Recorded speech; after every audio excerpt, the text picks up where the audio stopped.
The reflection in the silver coffee pot tells the whole story, a man's hand reaching for something metallic, something deadly, while Victor Caldwell sits completely unaware at his mahogany desk. Sarah Lawson doesn't think, doesn't calculate the consequences.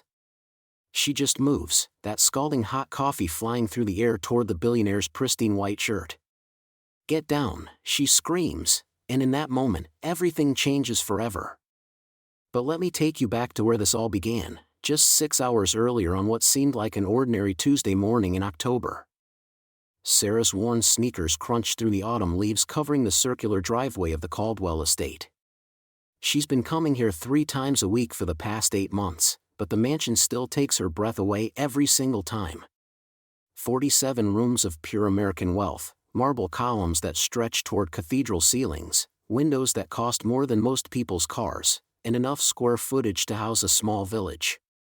"Morning, Mrs. Henderson," Sarah calls out to the head housekeeper as she enters through the service entrance, her cleaning supplies rattling in their caddy. "Sarah, thank goodness you're here early," Mrs. Henderson replies, her Scottish accent still thick after 20 years in Virginia. "Mr. Caldwell has that big meeting today, and he wants everything perfect. You know how he gets." Sarah nods, understanding completely. Victor Caldwell doesn't just expect perfection, he demands it. The 42-year-old tech mogul built his empire on the principle that details matter, that the smallest oversight can topple the biggest deals. It's the same obsessive nature that made him billions, and the same trait that makes him surprisingly vulnerable. As Sarah begins her routine, polishing the already spotless surfaces in the study, she can't help but notice the tension radiating through the house today. The other staff members whisper in corners, their conversations stopping abruptly whenever she approaches. Even Mrs. Henderson seems jumpy, checking her watch every few minutes like she's expecting something to happen. Little did Sarah know that her keen observation skills, developed from years of being invisible in wealthy homes, would soon become a matter of life and death. Victor appears in the doorway around 10:30, impeccably dressed in his signature navy suit, but Sarah notices the dark circles under his eyes, the way his fingers drum anxiously against his coffee mug. He's been working 18-hour days lately, preparing for what he's calling the deal of the century, a merger that would make him one of the most powerful men in America. "Sarah, could you bring fresh coffee to my office in about an hour?" he asks, his voice carrying that particular strain that comes from too much caffeine and too little sleep. "The meeting starts at noon, and I need everything to be perfect," Sarah finishes with a small smile. "I know, Mr. Caldwell. I'll take care of it." But as Victor walks away, Sarah catches something from the corner of her eye, a man she's never seen before, tall and lean, watching Victor's every move from the shadows near the library. When their eyes meet, the stranger's expression shifts to something cold and calculating before he disappears down the hallway. A chill runs down Sarah's spine. In 8 months of working here, she's memorized every face, every routine, every detail of this house. Strangers don't just wander around the Caldwell mansion unannounced. But what happened next shocked everyone who thought they knew this house's secrets. 20 minutes before noon, Sarah prepares the coffee service with extra care, using the ornate silver pot that Victor prefers for important meetings. The antique piece belonged to his grandmother, he once told her, one of the few personal touches in his otherwise sterile office. As she polishes its surface to a mirror shine, she can't shake the feeling that something is terribly wrong. The house feels different today, charged with an energy that makes her skin prickle with unease. Conversations halt when she enters rooms. Doors that are usually open remain firmly closed. And that stranger she glimpsed earlier? She hasn't seen him again, but somehow that makes it worse. Sarah arranges the coffee service on her silver tray, adding Victor's favorite shortbread cookies in the morning's financial papers, folded exactly how he likes them. Her grandmother always said that domestic workers see everything because powerful people forget they exist. Today, Sarah wishes she could forget what her instincts are telling her. The grandfather clock in the hallway chimes 11:45 as Sarah makes her way toward Victor's study, the coffee growing cold with each careful step. Through the tall windows, she can see black sedans pulling up the circular drive, Victor's business associates arriving for the meeting that will supposedly change everything. But as Sarah approaches the study door, she hears voices inside, low and urgent, speaking words that make her blood run cold. Needs to look like an accident. Can't trace it back to us. The old man won't see it coming. This decision would change everything, not just for Sarah, but for everyone in that mansion. Sarah's hand trembles as she raises it to knock, the coffee cups rattling softly against their saucers. Whatever's happening in Victor's study, whatever those voices are planning, she's about to walk right into the middle of it. And suddenly, the reflection she'll see in that silver coffee pot will reveal a truth so shocking, so immediate and deadly, that she'll have less than 3 seconds to make a choice that will either save a man's life or cost her own. But the real shock was still coming, because the face she's about to see in that reflection isn't just any hired killer. It's someone who knows exactly who she is, and why she can never be allowed to leave this mansion alive. The coffee pot trembled in Sarah's hands as she stared at the silver surface, the hitman's reflection now burned into her memory. Her heart hammered against her ribs as she tried to process what she'd just witnessed, a man in black positioning himself behind the marble pillar, his hand moving towards something metallic at his waist. "Get it together, Sarah," she whispered to herself, forcing her breathing to steady. She couldn't let Victor walk into that room unprepared. But how could she warn him without exposing herself to whatever deadly game was unfolding in his mansion? She quickly dumped the coffee down the drain and started a fresh pot, her mind racing through possibilities. The familiar routine of grinding beans and measuring water gave her precious seconds to think. Through the kitchen service window, she watched Victor pacing in his study, completely oblivious to the danger lurking just meters away. The memory of her daughter Keisha's voice echoed in her mind from their conversation that morning. "Mama, did you remember to ask about the overtime hours? We really need that extra money for my college applications." Sarah had promised she'd find a way to secure more work at the Caldwell mansion. Now, that promise seemed impossibly distant as she contemplated whether she'd even make it home alive. As the coffee brewed, Sarah noticed a man she'd never seen before entering through the mansion's side entrance. Tall, impeccably dressed in a charcoal suit, with steel gray eyes that seemed to catalog every detail around him. He moved with the calculated precision of someone accustomed to getting exactly what he wanted. "Felix Nolan," she heard Victor greet him as they shook hands in the foyer. "Right on time."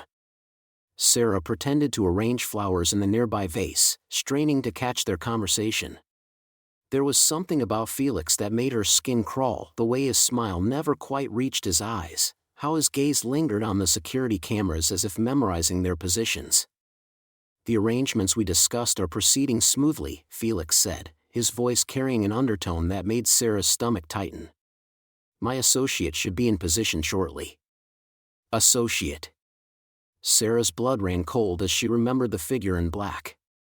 This Felix wasn't just a business partner, he was orchestrating whatever deadly plan was about to unfold. Victor nodded enthusiastically, clearly excited about some deal Sarah couldn't fully understand. "The board meeting tomorrow will change everything. Once we announce the merger, Blackstone Industries won't know what hit them." "Oh, they'll know exactly what hit them," Felix replied with that chilling smile. "Trust me on that." Sarah forced herself to keep arranging the same 3 roses as her mind raced. Whatever business rivalry Victor thought he was navigating, Felix had escalated it to something far more sinister. She needed to warn Victor, but how could a maid convince a billionaire that his business partner was plotting against him? The coffee maker beeped, and Sarah knew her time was running out. She loaded the silver tray with Victor's favorite china set, her hands surprisingly steady despite her racing pulse. As she headed toward the study, she caught a glimpse of Felix stepping outside to take a phone call. "Yes, everything's in motion," she heard him say through the slightly open door. "The target will be in the study for the next hour. Make it look like a robbery gone wrong, the maid can be collateral damage if necessary." Collateral damage. The words hit Sarah like a physical blow.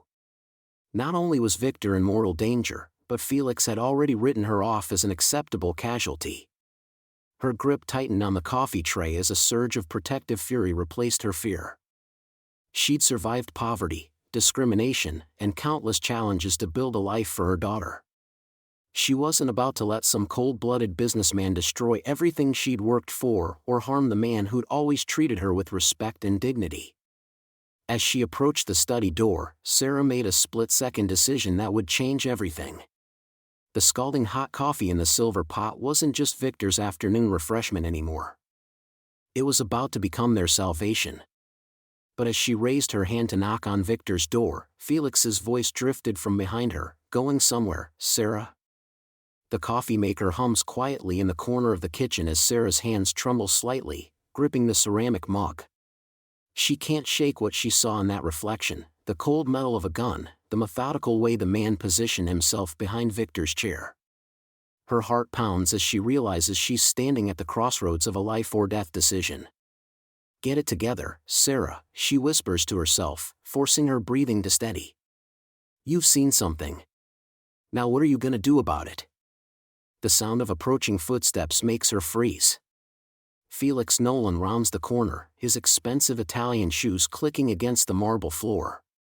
His smile is too wide, too practiced, and Sarah notices how his eyes don't match the warmth he's projecting. "Sarah, isn't it?" Felix's voice carries a subtle edge. "How long have you been working for Mr. Caldwell?" 3 months, sir," Sarah replies, keeping her voice steady despite the alarm bells going off in her head. Felix nods slowly, studying her face. "And you like it here? The work suits you?" There's something in his tone that makes Sarah's skin crawl. It's not a casual question, it's a probe, testing how much she might have seen or heard. She forces a smile and nods. "Yes, sir, Mr. Caldwell treats his staff well." As Felix walks away, Sarah catches fragments of a phone conversation echoing from the hallway. She creeps closer to the kitchen door, straining to listen. The timeline's moved up, Felix's voice carries through the marble corridors. "It needs to happen today, during the meeting. Make it look natural, a heart attack, maybe.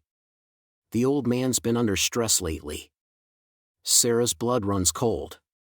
They're not just planning to rob Victor, they're planning to kill him. Her mind races as she realizes the scope of what she's stumbled into. This isn't some simple break-in. This is an assassination plot, and Felix Nolan is at the center of it.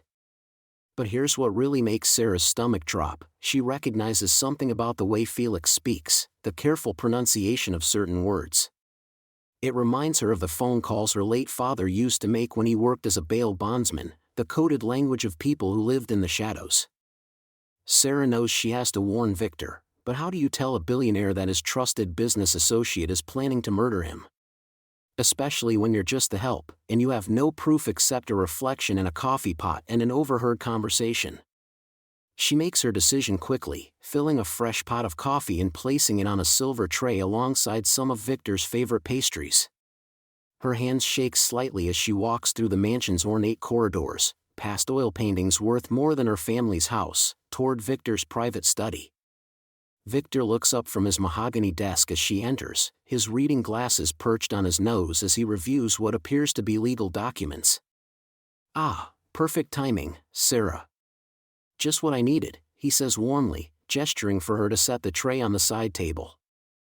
Sarah takes a deep breath, knowing she has to try. "Mr. Caldwell, sir? I was wondering, do you really trust everyone who comes to these business meetings?" Victor pauses, looking at her with mild curiosity. "That's an interesting question, Sarah. Why do you ask?" "It's just that, sometimes people aren't who they seem to be. My grandmother used to say you can tell a lot about a person by watching them when they think nobody's looking." Victor chuckles softly, completely missing the urgency in her voice. "Your grandmother sounds like a wise woman. But Sarah, in business, everyone has their angles. The key is knowing what those angles are and how to work with them." The dismissive tone in his voice makes Sarah's heart sink. He's not taking her seriously, to him, she's just making conversation. But before she can try again, Felix's voice booms from the hallway. "Victor! Hope you're ready for our little chat. I brought along someone I think you should meet." Sarah's blood freezes as she sees Felix enter the study, followed by a man she immediately recognizes from the kitchen reflection, lean build, cold eyes, and a bulge under his jacket that definitely isn't a phone. "Sarah," Felix says with that same practiced smile, "why don't you give us some privacy for our business discussion?" The way Felix looks at her makes it clear this isn't a request, it's a warning. Sarah realizes with growing horror that her attempt to warn Victor may have actually made things worse. Felix suspects she knows something, and now she's trapped between protecting herself and saving Victor's life. As Sarah slowly backs toward the door, she catches the hitman's eye in the reflection of Victor's silver letter opener on the desk. The man's hand is already moving toward his jacket, and Victor is completely oblivious, still shuffling through his papers. That's when Sarah realizes she has maybe 30 seconds before this room becomes a crime scene, and she's the only person who can stop it from happening. The reflection in the coffee pot burns itself into Sarah's memory as she forces herself to move, her hands trembling as she grips the silver tray. The hitman's face, cold, calculating, positioning himself behind the marble pillar, tells her everything she needs to know. Victor Caldwell is about to die, and she might be the only person who can stop it. Her mind races as she walks toward the library where Victor sits reading his morning briefings, completely unaware that death lurks 20 feet away. The hot coffee sloshes gently in the porcelain cup, and suddenly Sarah knows exactly what she has to do.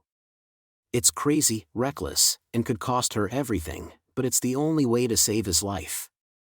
"Your morning coffee, Mr. Caldwell," she says, her voice surprisingly steady as she enters the sunlit library. Victor looks up from his papers, his reading glasses perched on his nose. "Thank you, Sarah. Just set it on the..." She sees the hitman's shadow moving behind the pillar, sees the glint of metal catching the morning light. Without hesitation, Sarah deliberately stumbles forward, letting the scalding coffee splash directly across Victor's expensive white shirt and lap. "Oh my God! Mr. Caldwell, I'm so sorry," she cries out, grabbing napkins and making as much commotion as possible. Victor jumps up with a sharp intake of breath, his chair scraping loudly against the hardwood floor. "Sarah, what the..." "I tripped, I'm so clumsy, please let me help you clean this up," she babbles, deliberately keeping him moving, forcing him toward the bathroom attached to his study. Away from the pillar. Away from the clear shot. The confusion works perfectly. As Victor stumbles toward the bathroom, muttering about his ruined shirt, Sarah catches a glimpse of the hitman's frustrated face as his target disappears from view. But her relief is short-lived because another figure steps out from behind the bookshelf, Felix Nolan, and his expression tells her everything she didn't want to know. Well, Felix says quietly, his voice carrying a dangerous edge that makes Sarah's blood run cold. "That was quite the performance, Sarah." Her heart pounds so hard she's sure he can hear it. "I don't know what you mean, Mr. Nolan. You just happened to spill coffee at the exact moment Marcus had his shot lined up?" Felix steps closer, his expensive shoes silent on the Persian rug. "Do you take me for a fool?" From the bathroom comes the sound of running water and Victor's angry muttering about coffee stains. He has no idea how close he came to never complaining about anything again. "I really don't understand," Sarah tries again, but Felix cuts her off with a raised hand. "Here's what's going to happen," he says, his voice dropping to a whisper. "You're going to go in there and convince Victor to come back out. Tell him you have some urgent message, make something up. And this time, there won't be any convenient accidents." The betrayal hits her like a physical blow, but what comes next is even worse. Margaret, the head housekeeper who's worked here for 15 years, steps into view behind Felix. The woman who trained Sarah, who she thought cared about her, gives her an apologetic but firm nod. "I'm sorry, dear," Margaret says softly. "But some opportunities are just too good to pass up. Mr. Nolan's offer was very generous." Sarah feels completely alone, trapped between loyalty and survival. But as she looks at these people who've been planning Victor's death right under her nose, something fierce awakens inside her.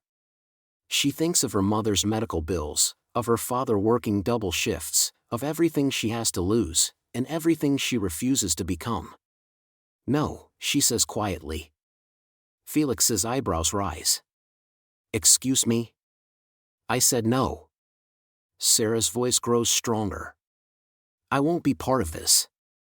The bathroom door handle turns, and Victor's voice calls out, Sarah? Is everything all right out there? Felix's hand moves inside his jacket, and Sarah realizes with crystal clarity that she's just signed all of their death warrants. But as she stares at the man she thought she could trust, another memory surfaces, a face she recognizes from somewhere else, somewhere that makes her blood turn to ice. The hitman steps back into view, and Sarah's world tilts sideways as recognition slams into her like a freight train. She knows exactly who he is, and why this isn't just about business rivalry at all. The reflection in the coffee pot had revealed everything, not just one hitman, but 3 accomplices positioned throughout the mansion, all working under Felix's orchestration.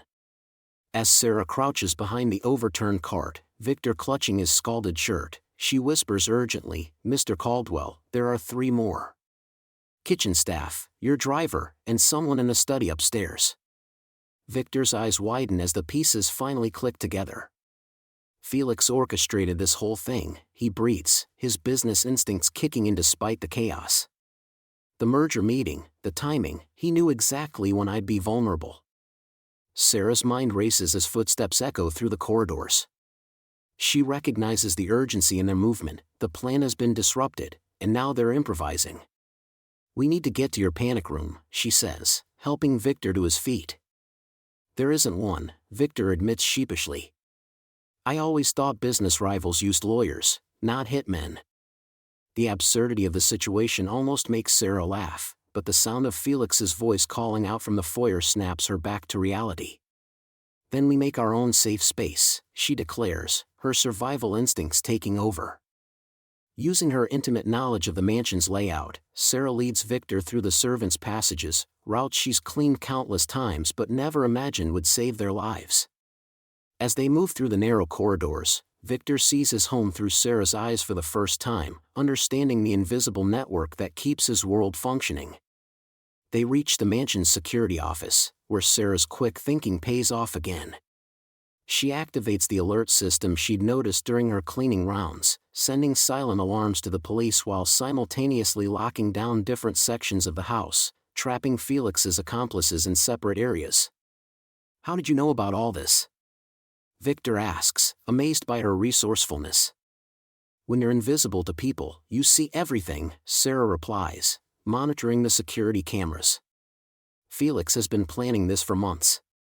I've seen him studying the house layout, timing their routines, building relationships with staff members who had grievances. The revelation hits Victor like a physical blow. Felix's betrayal runs deeper than business rivalry, it's personal revenge for a deal Victor had forgotten but Felix never forgave. A partnership dissolved 5 years ago when Victor had chosen a different investor, leaving Felix's company to fail. The grudge had festered, growing into something deadly. Police sirens wail in the distance as Sarah watches Felix and his accomplices realize their plan has crumbled. Through the monitors, she sees them attempting to escape, but her strategic lockdown has turned the mansion into a maze they can't navigate. Sarah, Victor says quietly, watching her coordinate their safety with remarkable composure, I owe you everything. Not just my life, but my understanding of what real loyalty looks like. As the police storm the mansion, arresting Felix and his accomplices, Victor makes a decision that surprises everyone, including himself. He doesn't just offer Sarah a reward, he offers her a partnership. Not as a maid, but as his head of security and operations, someone who sees what others miss and protects what matters most. I've spent years surrounded by people who told me what I wanted to hear, Victor explains as they watch Felix being led away in handcuffs. You saw danger when everyone else saw opportunity. You risked everything when you could have walked away. That's not just courage, that's wisdom. Sarah's eyes fill with tears as she realizes what this means for her family. Her daughter's medical bills, her mother's mortgage, the constant weight of financial struggle, all of it lifting in a single moment of recognition.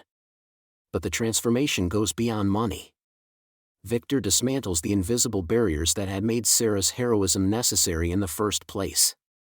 He restructures his staff relationships, creating open communication channels and treating everyone with the respect their vigilance deserves. Months later, Sarah stands in the same mansion, but everything has changed. She wears a business suit instead of a uniform, carries a master key instead of cleaning supplies, and commands respect from everyone who enters. The coffee pot still sits in the kitchen, polished to perfection, but now it serves as a reminder of how quickly everything can change when someone chooses to act with courage. The story of the maid who saved the billionaire spreads through social media, inspiring others to recognize the heroes hiding in plain sight around them. Sarah becomes a symbol of how ordinary people can achieve extraordinary things when they trust their instincts and choose action over silence. As Victor often tells the story now, Sarah didn't just save my life, she taught me how to truly live it. What heroes are hiding in plain sight in your own life? Share your stories of unsung courage in the comments below, and don't forget to subscribe for more incredible true stories of ordinary people doing extraordinary things.